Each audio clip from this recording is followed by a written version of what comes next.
Hola a todas y a todos, les doy la bienvenida a este tutorial para, para que aprendamos a aplicar el concepto de modelos metabólicos y básicamente cómo se resuelven en Excel en este caso. Luego también les compartiré un fichero de MATLAB.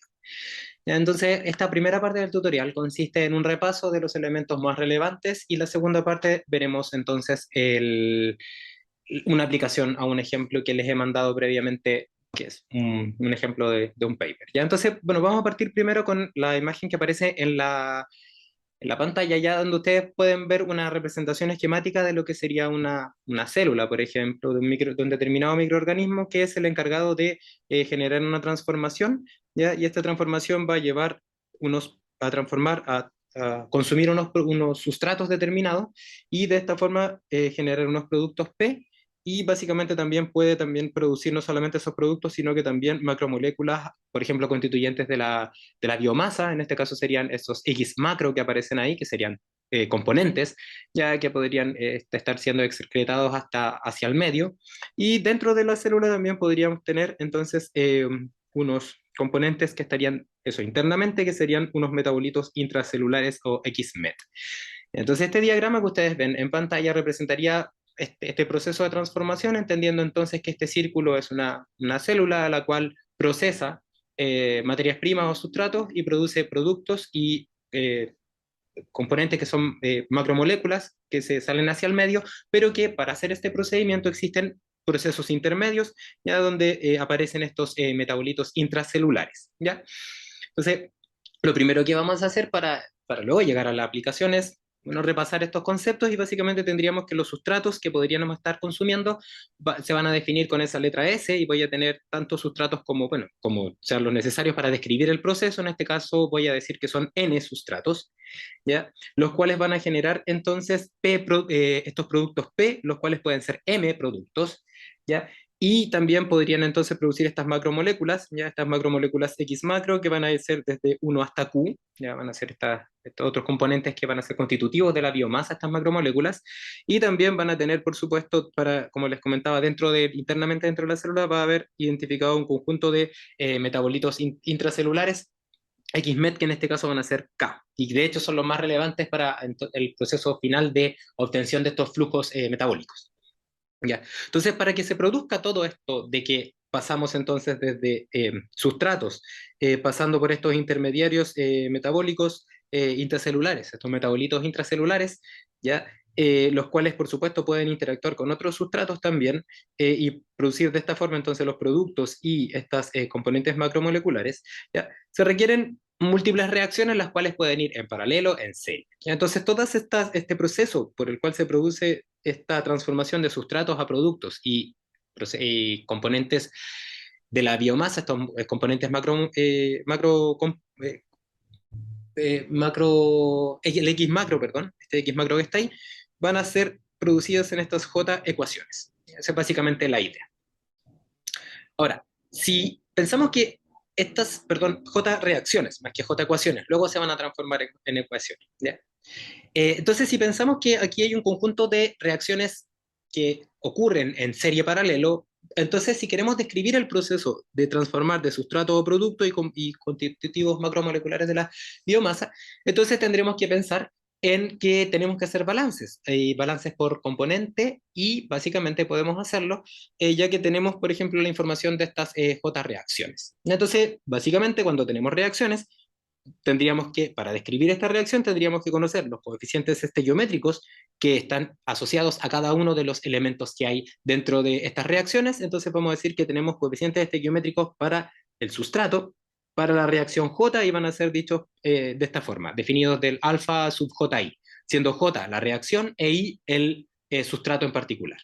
¿Ya? Y esto básicamente lo veríamos entonces en una ecuación, en una reacción química, o una reacción bioquímica de esta forma, ya donde básicamente para cada una de las J reacciones tendría entonces que el coeficiente estequiométrico alfa 1 sería el que multiplicaría al sustrato 1, y así hasta el sustrato n. Y lo mismo entonces podríamos decir, pero ahora para los coeficientes estequiométricos de los productos, ya serían entonces los coeficientes beta, los gamma JI estarían pensados en las macromoléculas constitutivas de la biomasa, y finalmente el delta JI estaría asociada a los metabolitos intracelulares, ¿ya? Y básicamente, si ustedes observan, existen dos subíndices. El primero, ya que representa las reacciones que se producen en este proceso de transformación, y el segundo subíndice, el I, representaría cada uno de los componentes que participan, divididos en sustrato, producto, X macro y X net. ¿Ya? Entonces, básicamente de acá podemos, con estas expresiones, podemos hacer balances, ¿ya? Y estos balances nos darán cuenta entonces de cómo estos elementos se interactúan, pero ahora desde el punto de vista ya de una ecuación. ¿Ya? Y esa ecuación básicamente es un balance de materia, donde tenemos esta relación que existiría entre los componentes que se transforman, sustratos, multiplicado por sus respectivos coeficientes estequiométricos, y también lo mismo con los productos, los componentes macromoleculares y los metabolitos intracelulares. ¿Ya? Y esto lo podemos hacer para cada una de las reacciones, para la reacción 1 hasta la reacción J. ¿Ya? Entonces, generalmente, puede que sea generalmente cuando trabajamos con estos subíndices, ya se puede generar una especie de problema que se puede solucionar muy fácilmente, porque la notación es muy compleja. ¿Ya? Básicamente aquí pueden ver, por ejemplo, si yo tomo toda esta reacción química y la transformo luego en una ecuación, van a quedar unas sumatorias que igual no son muy como agradables a la vista, si quieren.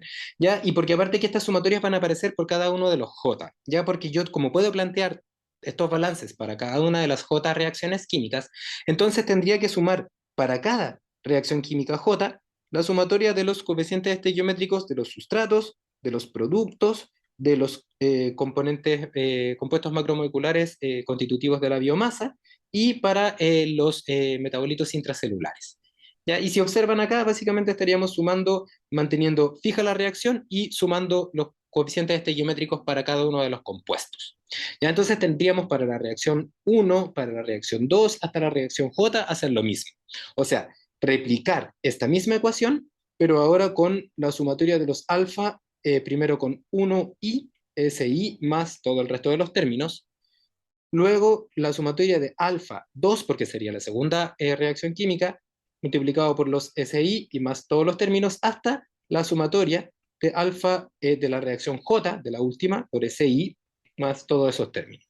Y esto es, por supuesto, para los N sustratos. Cada una de estas sumatorias es para cada sustrato. Entonces se va a poner 1 hasta N. ¿Ya? Entonces, claro, como existe este manejo de subíndices que puede ser un poco complejo, de hecho a la vista no es muy agradable, lo que se puede hacer es intentar utilizar una notación que es un poco más sencilla, y es la notación matricial. ¿Ya? Porque básicamente lo que vamos a obtener acá es un vector de ecuaciones, ¿ya? Cada una de estas va a tener una determinada igualdad, y por lo tanto, entonces, como vamos a tener un vector de lados derechos de las ecuaciones y tenemos un vector de lados izquierdos, que tienen que tener el mismo tamaño, entonces lo que se puede hacer es intentar expresar esto en términos matriciales. ¿Ya? ¿Qué tamaño van a tener estas ecuaciones, o cuántas ecuaciones podría plantear? Bueno, básicamente todas las que me permitan las J reacciones. O sea, en total tenemos J ecuaciones que podríamos plantear. ¿Ya? Y claro, al hacer la notación matricial, lo que haríamos sería tomar cada uno de estos balances, ¿ya? Y apilarlos de tal manera de que generara entonces en una operación de matrices con vectores, generara entonces esta ecuación vectorial. Entonces, si nos fijamos, por ejemplo, en la primera expresión, que correspondería a la de los sustratos, y para el resto es lo mismo, ya básicamente lo que ustedes pueden observar es que la única diferencia que existe entre cada una de estas J elementos es básicamente el número que se le asigna a J. ¿Ya? En la primera sería básicamente ser un zoom, para que ustedes puedan ver. Acá sería para J igual 1, o sea, aquí yo tendría que poner, perdón, tendría que poner los coeficientes estequiométricos del sustrato para la reacción 1, que sería entonces la reacción 1. Acá estaría la reacción para la reacción 2, y ustedes debiesen seguir hasta la reacción J. ¿Ya? Entonces, básicamente, yo lo que podría recordar, para entender un poco de dónde aparecen las matrices, es que cuando yo tengo una matriz, ¿ya? Una matriz que se multiplica a un vector, voy a poner acá una matriz que es más, que tiene más de una dimensión con un vector. Si, por ejemplo, observamos que, o definimos, por ejemplo, un vector S, que está con cada uno de los componentes que aparecen en los sustratos, desde el sustrato 1 hasta el n, y como cuando uno multiplica matrices, lo que uno tiene básicamente es una operación que se hace entre cada fila de la matriz por la columna del vector, ¿ya? Y eso básicamente, esta multiplicación entregaría un elemento que estaría asociado a todos los que están en la primera fila, luego podría sacar otra fila donde están todos los elementos de la segunda fila y así sucesivamente. Entonces no es muy complejo darse cuenta, ¿ya? Que si yo, por ejemplo, acá defino que esto es para la reacción 1, y acá listo, los coeficientes estequiométricos de la primera reacción, o sea, 1, 1, hasta el coeficiente estequiométrico de la reacción 1, ¿ya? Para el sustrato n, y esto sería para j igual 2, j alfa 2, 1 hasta el alfa 2n, y así hasta el alfa j mayúscula 1, hasta el alfa j mayúscula n. Entonces, cuando haga la multiplicación de esta matriz, básicamente tendría para la primera fila con la columna vector S, tendría entonces alfa 1, 1 por S1 más, y hasta el último término que sería más alfa 1n por el Sn. O sea, básicamente tendría la sumatoria desde i igual 1 a n de alfa 1 y S sub i. Y esto que ustedes ven acá, que se los marco en un cuadrado, sería lo mismo de este primer término que está acá. Y si yo hago lo mismo ahora con la segunda fila, pasaría básicamente lo mismo, solamente que ahora tendría abajo, porque la operación de esta multiplicación me entregaría un vector de j elementos, ya sería para sumatoria desde i igual 1 a n, pero ahora en vez de alfa 1 sería alfa 2, porque en la segunda reacción, el coeficiente que acompaña al sustrato i multiplicado por el sustrato i, y así sucesivamente. Entonces, esto lo puedo generalizar ahora, y puedo decir que voy a definir una matriz que se llama matriz A, que básicamente va a contener los coeficientes estequiométricos de los sustratos. Y entonces las filas representarán las reacciones, en este caso sería alfa 1, ya fila 1, y las columnas representarán los distintos sustratos. Por ejemplo, la primera posición sería el coeficiente estequiométrico de la reacción 1 para el sustrato 1. Y en la última columna de la primera fila sería el coeficiente estequiométrico de la misma reacción 1, pero ahora del componente n. Y la última fila ya de esta matriz sería entonces el coeficiente estequiométrico para la reacción J del sustrato 1, y la última columna sería el coeficiente estequiométrico de la reacción J mayúscula para el sustrato n. Entonces a esta matriz le llamamos matriz A. Y básicamente entonces la multiplicación, voy a volver a agrandar esto. Entonces, básicamente, la multiplicación de esa matriz por el vector S sería equivalente a cada uno de estos elementos apilados en un vector. Si lo voy a poner así. Sería básicamente cada una de las filas de este vector columna, ya sería la multiplicación, se podría calcular con la multiplicación de A por S. ¿Ya? Y lo mismo entonces podríamos pensar si definiéramos una matriz análoga, pero ahora para los coeficientes estequiométricos de P. Entonces, si yo defino la matriz B como, voy a volver para acá, como una matriz donde tengo los coeficientes estequiométricos beta 1, 1, hasta beta, reacción 1, producto M, y bajo entonces en filas ahora hasta la fila J, donde tendría el beta de la reacción J para el producto 1 y el beta de la reacción J para el producto M, entonces básicamente, si yo defino un vector P conformado por P1 hasta PM, entonces básicamente estos términos que ustedes ven acá, lo que está al lado derecho de esta suma, que lo estoy ahora encerrando con rojo, ¿ya? Perdón, lo que ya estaba encerrado, perdón, lo que está encerrado acá, sería básicamente la multiplicación de la matriz P multiplicado por el vector P. ¿Ya? Y esto mismo podría hacerlo ahora si defino una matriz análoga, pero ahora una matriz gamma mayúscula multiplicada por un vector X macro, que tiene todos los componentes apilados en una columna, y básicamente la otra fila G, o sea, perdón, la otra matriz G que estaría multiplicado por otro vector columna que sería el de los metabolitos intracelulares. ¿Ya?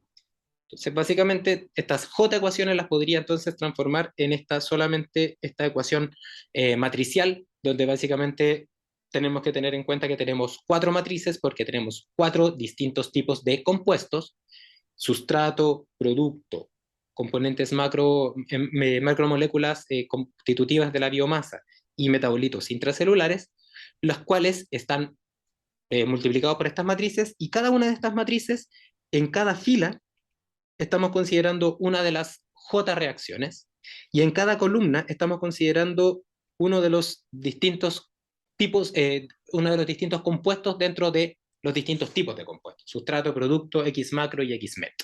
Ya, y básicamente entonces, para que se hagan una idea, acá estarían los alfa, J, I, y ahí esta notación sirve porque básicamente uno dice, el primer elemento del subíndice es J, I, son las filas, y el segundo elemento representa las columnas.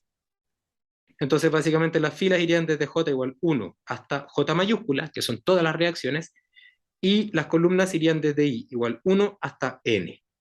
Acá sería J, o sea, perdón, acá sería lo mismo, ya en la matriz B sería beta, J, I, donde J iría desde 1 hasta J, que serían las filas, y las columnas irían desde I igual 1 hasta M. Con gamma aparecería lo mismo. Aquí estarían los coeficientes estequiométricos gamma. Ya lo voy a escribir bien. Gamma. J, I. J serían las reacciones, que irían desde J igual 1 hasta J. Y entonces I serían las columnas, que irían desde I igual 1 hasta Q, siendo Q el número de X macro. Y lo mismo entonces para acá. Delta J, para la matriz G.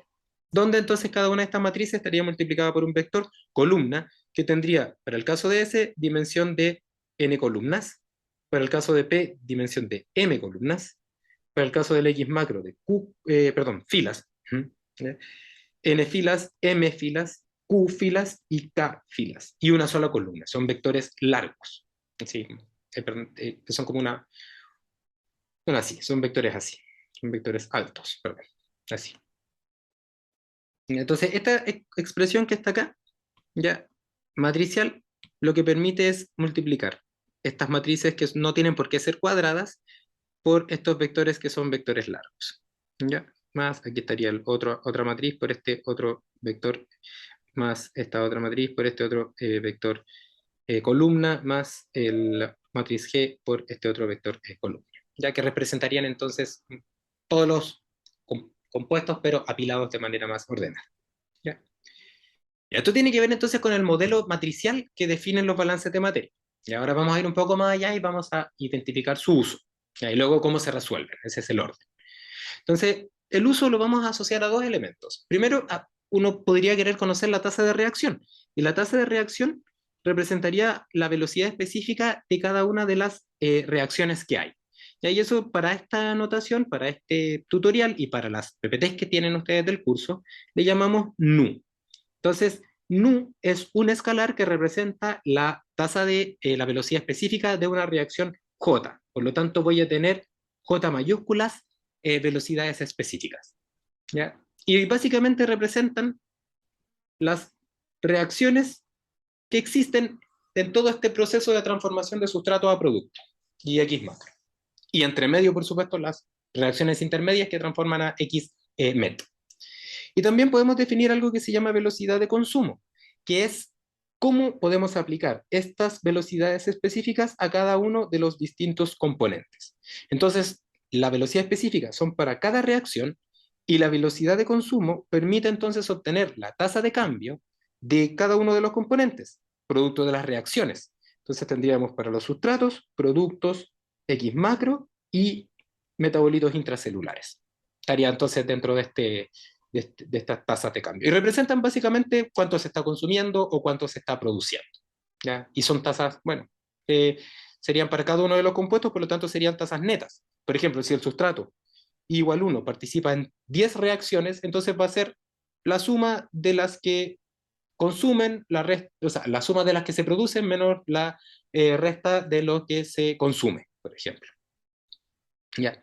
Entonces, como imaginémonos por un momento que si conocemos entonces las velocidades específicas de cada una de las J reacciones, entonces cuando multipliquemos esas velocidades específicas por sus respectivos coeficientes estequiométricos, tendremos entonces la suma de cuántos moles por unidad de volumen o de masa se están produciendo neto, o sea, de manera neta, o sea, la suma de lo que se produce menos lo que se consume.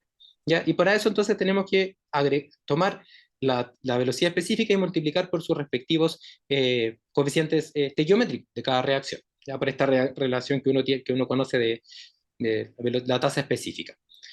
¿Ya? Entonces, básicamente, si el sustrato 1, por ejemplo, participa en estas J reacciones, entonces la tasa de cambio específica, la tasa, perdón, la velocidad de consumo del sustrato 1 sería básicamente el coeficiente estequiométrico para la reacción 1 de S1 multiplicado por la velocidad de la reacción 1, más hasta el coeficiente estequiométrico de la reacción J para el componente 1 de nu sub J. Estarían básicamente la tasa de la velocidad de consumo del sustrato. ¿Ya? Y esto se puede hacer para los sustratos, para los productos, para el X macro y el X meta. ¿Ya? Cada uno de ellos, si se fijan, está asociado a sus respectivos coeficientes estequiométricos, pero ahora los coeficientes estequiométricos están sumados en J, porque ahora estoy sumando todas las reacciones, ¿ya? Manteniendo ahora fijo el sustrato. Si se fijan, a diferencia del caso anterior, donde lo que teníamos era que estábamos sumando, por ejemplo acá, teníamos que para cada reacción sumábamos todos los sustratos. Ahora es para cada sustrato sumamos todas las reacciones. ¿Ya? Y bueno, y eso básicamente nos permite como acordarnos de que si antes para cada reacción sumábamos todos los sustratos, hacíamos esta sumatoria en esa dirección porque estábamos multiplicando por un S, ¿no es cierto? Entonces ahora, si para cada S queremos sumar todas las reacciones, entonces esta matriz A tenemos que transformarla. Y es básicamente un proceso que se llama transponer, donde lo que hacemos es las filas se transforman en columnas y las columnas se transforman en filas. De esta forma, entonces, si la matriz A originalmente tenía que en cada fila estábamos tomando en consideración cada una de las reacciones y en cada columna estábamos considerando cada uno de los sustratos, ahora la traspuesta, vamos a poner una T de A transpuesta, lo que daría cuenta es de que cada fila representaría un sustrato, desde el sustrato 1 hasta el sustrato n, y cada columna representaría uno de las velocidades específicas de reacción, o sea, el nu1 hasta el nu-j. ¿Ya? Y entonces si definimos ahora un vector, ¿ya? Que es el vector de los flux de los NU, de los NU, perdón, que serían las velocidades específicas de cada reacción. Entonces, si yo multiplico el A traspuesto por el NU, entonces sería, para el S1 sería el alfa 1, que sería para la reacción 1 del componente 1, que estaría multiplicado por el Nu1. Acá estaría el alfa de la reacción 2 para el componente 1, que estaría multiplicando por el Nu2, y así hasta este último que sería el alfa J1, que estaría multiplicando el NuJ. Entonces lo que tendríamos es que esta misma expresión se podría generalizar utilizando A traspuesta, pero ahora multiplicado por el Nu. Y tendría entonces tantas ecuaciones como sustratos, porque tengo tantas tasas de consumo como sustratos tengo. O sea, dicho como ordenado, básicamente tomo el A, lo transpongo y al multiplicarlo por nu, lo que voy a obtener va a ser RS para la primera sustrato, el RS para el segundo sustrato y así hasta el RS para el sustrato enésimo. O sea, voy a tener n expresiones acá. ¿Ya? Okay, entonces, si seguimos ahora, esto mismo lo podemos aplicar para cada uno de los distintos compuestos. Para el RP, o sea, sería para todos los productos, para todos los X macro y para todos los X met.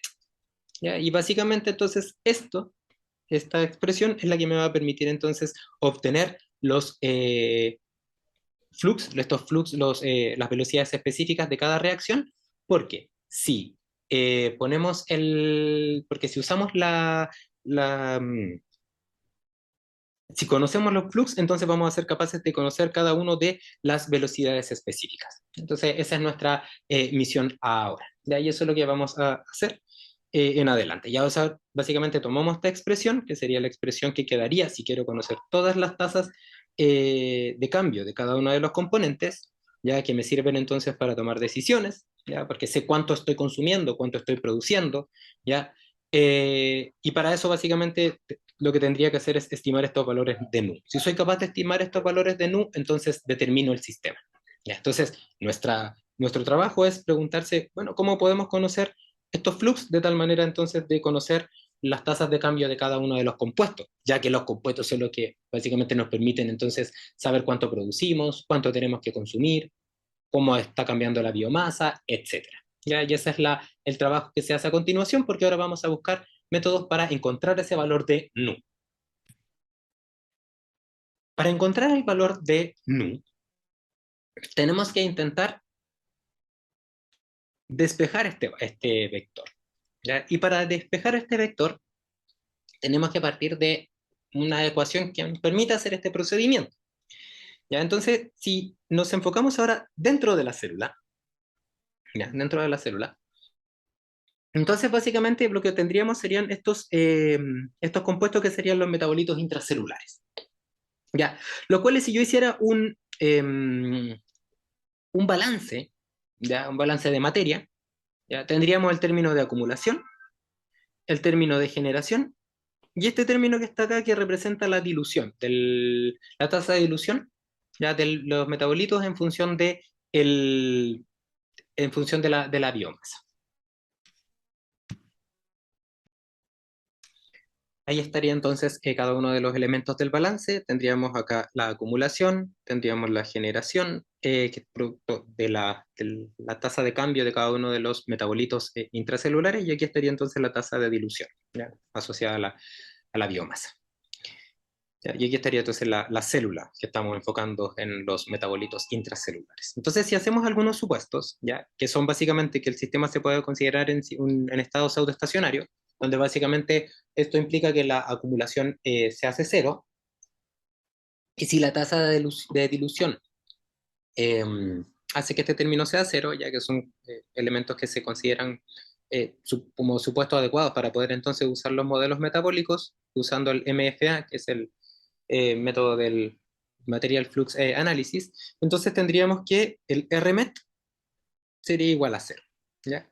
Y esto básicamente nos permite entonces utilizar parte de las ecuaciones que ya habíamos trabajado, en particular esta, ¿ya? Para entonces, de una matriz de coeficientes constantes, relacionarla con un vector de incógnitas, igualarlo a algo que es un número, en este caso cero.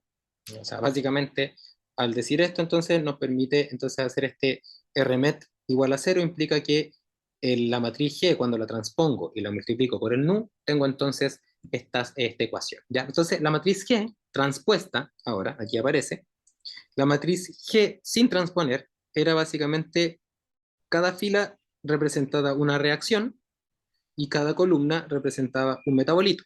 Y cuando yo la transpongo, entonces ahora cada fila representará un metabolito, ya hasta el metabolito K, y cada columna representará un flux que serán las incógnitas, hasta el nu J. Y este es el eje transpuesto, que estaría multiplicado por un nu1 hasta un nu J, incógnitas, y eso sería igual a cero. Entonces, si vemos esta expresión, la matriz G transpuesta tiene tamaño de fila-columna, tiene K filas, J columnas, y estoy multiplicándola por un vector que tiene J filas y una columna. El resultado de esto van a ser K por 1 ecuaciones. ¿Ya? O sea, tengo entonces K ecuaciones, que es igual al número de metabolitos que puedo identificar, y que básicamente son los balances a cada uno de estos metabolitos. ¿Ya?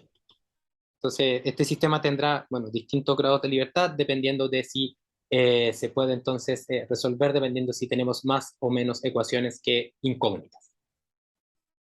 Tal como se observa en la pantalla, básicamente, entonces tendríamos que este eje transpuesto va a ser el que nos permitirá entonces obtener estas K ecuaciones con las que vamos a trabajar. que como vemos acá, básicamente estaría asociado a este número de K ecuaciones asociado al número de metabolitos. Entonces, si por ejemplo tenemos un número J de fluxes que queremos obtener, entonces la relación que exista entre J y K será básicamente la que nos permite identificar si el sistema puede ser resuelto o hay que medir algunas cosas o el sistema está sub o sobredeterminado. Para poder identificar si el sistema está sobredeterminado, determinado, subdeterminado, lo que tenemos que hacer es un análisis de grados de libertad. El DOF es Degrees of Freedom, y básicamente representa la ecuación clásica que conocemos, donde tenemos que al número de variables tenemos que restarle el número de ecuaciones para saber si tenemos información suficiente para conocer entonces todas esas variables, a partir de esta ecuación, que es la ecuación G transpuesta por nu.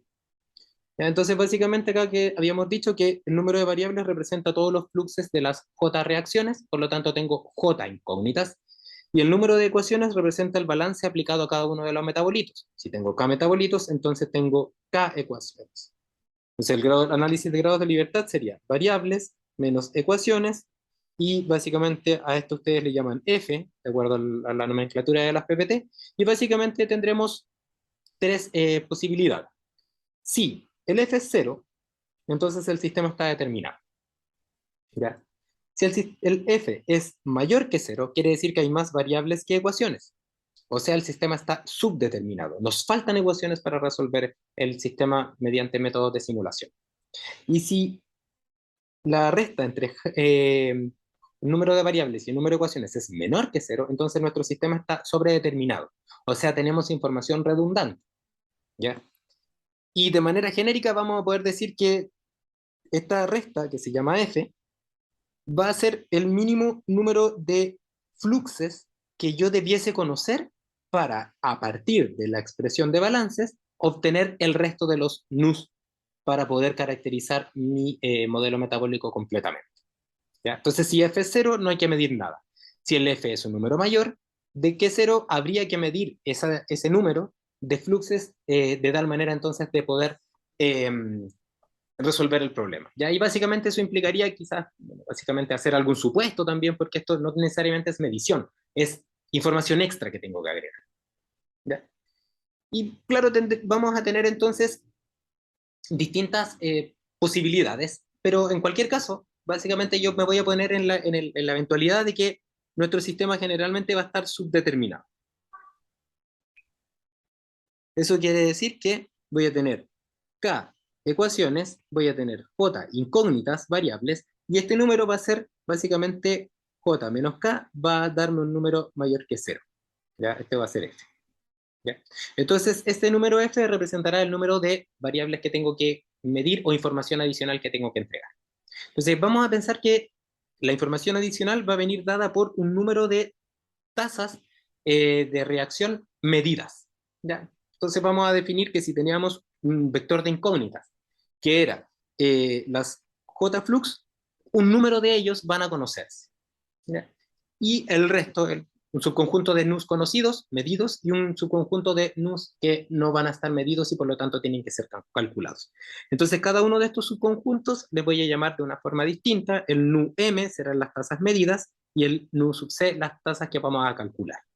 ¿Ya? Entonces, por supuesto, si yo tomo esos dos subconjuntos y los uno, voy a llegar entonces la unión de estos dos subconjuntos. ¿Ya? Voy a sacar este sea. La unión de estos dos subconjuntos me va a entregar el número total de fluxes. ¿Ya? Entonces, si definimos estos dos elementos por separado del vector nu y reordenamos, ¿ya?, este vector de tal manera, por ejemplo, de que en la parte de arriba del vector queden todos los fluxes que se necesitan calcular y en la parte de abajo los que se conocen, y hacemos lo mismo con esta matriz G transpuesta, o sea, tomamos cada una de estas filas y las reordenamos de tal forma de que en esta parte, por ejemplo, me queden todos los coeficientes estequiométricos que están asociados a los nu sub c, y en la parte derecha me queden todos los del nu sub m. ¿Ya? Entonces lo que podemos hacer es, para esta matriz que está reordenada, básicamente podemos generar esta misma ecuación que sigue siendo igual a 1, porque lo único que estamos haciendo es reordenar, pero básicamente somos capaces de generar dos elementos de esta misma ecuación. Aquellos que están relacionados con variables medidas y aquellas con variables que vamos a calcular. Entonces aquí estarían los coeficientes estequiométricos delta, que son los del XMET, asociados a las reacciones de J desde la 1 hasta la K, para los IES, ya, perdón, voy a ponerlo acá. Sería el delta, ya, para las reacciones que no vamos a poner de 1 hasta acá, sino que van a ser para los J que pertenecen a el nu sub c, o sea, las reacciones que se tienen que calcular. Para I, para todos los componentes, ya, para el componente 1 hasta el XMET. ¿Ya? Y aquí estarían la parte de la matriz G, donde estarían los deltas de los J que pertenecen a a los fluxos que se miden para todos los mismos metabolitos. Entonces, básicamente, si ustedes observan, estas dimensiones son consistentes con las dimensiones que están acá, por lo tanto, esta operación fila-columna se puede transformar en la operación fila-columna de dos elementos. Básicamente, el GC multiplicado por ese vector nu sub c y el GM transpuesto multiplicado por el nu m transpuesto. Y básicamente eso se puede expresar como lo aparece en este recuadro que estoy remarcando, donde vamos a tener las mismas K ecuaciones, pero ahora somos capaces de identificar esta parte que es conocida, ¿ya? Porque medimos los fluxos, y esta parte que es por conocer. ¿Ya? Y nuevamente acá entonces vamos a hacer el mismo análisis de grados de libertad, tomando en cuenta ahora que queremos conocer los elementos de nu sub c, ¿ya? Siendo nu sub c las tasas que no he terminado de medir. Entonces, si por ejemplo definimos que el nu sub c está compuesto de las tasas que no tienen que ser, ¿por qué la tasa 1 hasta la tasa c? Sino que pueden ser una tasa intermedia, ¿ya? Pero básicamente, en total, por ejemplo, tenemos, sin pérdida de generalidad, voy a decir que es de la 1 hasta la nu sub, no sé, por ejemplo, 10. Entonces, esta van a ser el número de incógnitas y básicamente, si el número de metabolitos es 5, entonces tendríamos que conocer 5 más. Porque básicamente puedo plantear 5 ecuaciones, pero tengo 10 variables. ¿Ya? Básicamente, entonces a lo que voy es que el tamaño del vector nu sub c y la cantidad de metabolitos y por lo tanto de ecuaciones que puedo plantear es la que me va a decir si estoy trabajando con un sistema determinado, ¿ya? Si estoy trabajando con un sistema sobredeterminado o si estoy trabajando con un sistema subdeterminado. En el caso de un sistema determinado, entonces en la dimensión, voy a poner acá, la dimensión del nu sub c es igual a k, porque tengo las mismas incógnitas que las ecuaciones. En el caso sobredeterminado, vamos a decir que la dimensión del nu sub c es menor que k. Tengo más ecuaciones que incógnitas y tengo redundancia. Y esa redundancia me puede servir para, por ejemplo, tener criterios de estimación de mínimos cuadrados. O sea, para ver los valores chequear que los valores que medí fueron bien medidos, porque cumplen los balances. ¿Ya? Y para un sistema subdeterminado, ¿ya? Tendríamos entonces que el número de incógnitas va a ser mayor al número de ecuaciones y por lo tanto el sistema está abierto, tiene infinitas soluciones y para resolverlo hay que entregar otros criterios los cuales se pueden manejar utilizando algoritmos de optimización. ¿Ya? Y eso es lo que veremos a continuación. Para el sistema determinado, cuando tenemos entonces mismo número de ecuaciones que de incógnitas, ¿ya? Que serían k incógnitas y k ecuaciones, entonces lo que vamos a hacer es que tomaremos esta ecuación, que es la ecuación base, ¿ya? Y básicamente despejaremos el valor de nu sub c. ¿Ya? ¿Qué implica? Que tengo grados de libertad 0, implica que tengo el mismo número de incógnitas, k, que el mismo número de ecuaciones, k. Por lo tanto, existe, por tanto GC es cuadrada, de dimensión k por k. Y como GC es cuadrada, entonces existe la inversa, siempre y cuando la matriz sea de rango completo, ¿ya? O sea, el determinante sea distinto de cero. Si la matriz es de rango deficiente, no se puede invertir. En ese caso, entonces, la ecuación, que la voy a escribir acá arriba, que era GC transpuesto nu C, ahí están las incógnitas, más GM transpuesto nu M, lo que se conoce, que es igual a cero, básicamente paso este término al otro lado de la igualdad y luego invierto esta matriz y la paso hacia el otro lado y entonces me queda esta expresión que está acá. Y esta es la resolución de un sistema de ecuaciones lineales. ¿ya? Donde obtenemos como resultado el vector nu sub c. ¿Ya? Y esto dependerá, por supuesto, si es que el determinante es distinto de cero y también de qué tan bien condicionada es la matriz GC. ¿Ya? Para quienes hicieron análisis de procesos químicos conmigo, ahí aparece el número de condiciones. En caso 2, el sistema estará sobredeterminado. ¿Ya? ¿Qué quiere decir eso? Que tengo un número de incógnitas, H, por ejemplo, aquí está el número de incógnitas que tengo que obtener, que es menor al número de ecuaciones. O sea, tengo más información de la que requiero para resolver el problema. ¿Ya? Entonces, ¿qué vamos a obtener? Vamos a tener una matriz GC que no va a ser cuadrada, que va a ser de K filas y de H columnas, siendo H menor que K. Tendremos entonces esta matriz más alta, así como esta. Y claro, si tenemos una matriz que no es cuadrada, no se puede invertir. Ya no existe la inversa de una matriz cuadrada. ¿Ya? Entonces, si queremos igual obtener el nu sub c, tenemos que ocupar otros métodos, ¿ya? Porque aquí vamos a obtener gc transpuesta, nu c, es igual a menos gm transpuesta, nu n. Entonces tenemos que intentar despejar esto. Y para despejar esto, como no se puede obtener o usar la inversa, se puede usar, ¿ya? Aquí aparece, no se puede usar la inversa porque no existe, se usa otra función de álgebra lineal que se llama pseudoinversa, y que es una generalización equivalente, pero para matrices que no son cuadradas, por ejemplo, como esta matriz que está acá. ¿Ya? Esa, en este caso, en el libro de Stephanopoulos, ya en el de Metabolic Engineering, Principles and Methodologies, en la parte de MFA se ocupa la pseudo inversa de Moore-Penrose, creo que es el nombre. ¿Ya? Y básicamente tiene esa ecuación. ¿Ya? Esta es la pseudo inversa, como gato representa en vez del menos uno, representa la pseudo inversa, y esta pseudo inversa, en este caso de la matriz GC transpuesta, perdón, se obtiene de esta forma. GC por GC transpuesta elevado a la menos uno, esto sí es una matriz cuadrada, luego multiplicado por GC. Y aplicación a la ecuación nos permite obtener los valores de nu sub c obtenidos resolviendo un problema de mínimos cuadrados. O sea, el mejor valor de los nu sub c de tal manera que los balances cuadren, todos los balances cuadren. ¿Ya? Y hay otro método en el mismo libro de Stephanopoulos que les invito a que, si les interesa, lo pueden revisar, que es el método de estimación de nu sub c, pero en vez de por mínimos cuadrados, por el método de máxima verosimilitud. ¿Ya? Quienes hicieron ADE también pueden conocerán un poco más acerca de este método. ¿Ya? Y finalmente, caso 3 es para un sistema subdeterminado. ¿Qué es un sistema subdeterminado? Un sistema que tiene más incógnitas que ecuaciones. O sea, tengo un problema que es abierto. ¿Ya?